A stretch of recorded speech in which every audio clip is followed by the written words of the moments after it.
সোহাইব ইবনু গাফালা রহমাতুল্লাহ থেকে বর্ণিত, তিনি বলেন, আলী রাদিয়াল্লাহু তাআলা আনহু বলেছেন, আমি যখন তোমাদের নিকট রাসূল সাল্লাল্লাহু আলাইহি ওয়াসাল্লামের কোনো হাদিস বর্ণনা করি, তখন আমার এই অবস্থা হয় যে তার উপর মিথ্যা আরোপ করার চেয়ে আকাশ থেকে পড়ে ধ্বংস হয়ে যাওয়া আমার নিকট অধিক পছন্দনীয়।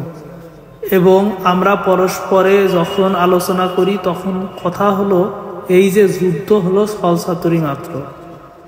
আমি নবী সাল্লাল্লাহু আলাইহি ওয়াসাল্লামকে বলতে শুনেছি যে শেষ জামানায় একদল তরুণের আবির্ভাব ঘটবে, যারা হবে স্থূল বুদ্ধির অধিকারী।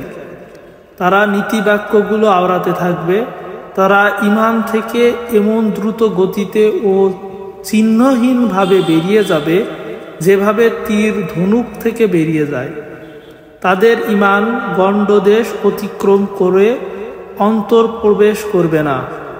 যেখানেই এদের সঙ্গে তোমাদের সাক্ষাৎ হবে, এদেরকে তোমরা হত্যা করে ফেলবে। এদের হত্যাকারীদের জন্য এই হত্যার প্রতিদান কিয়ামতে পাবে।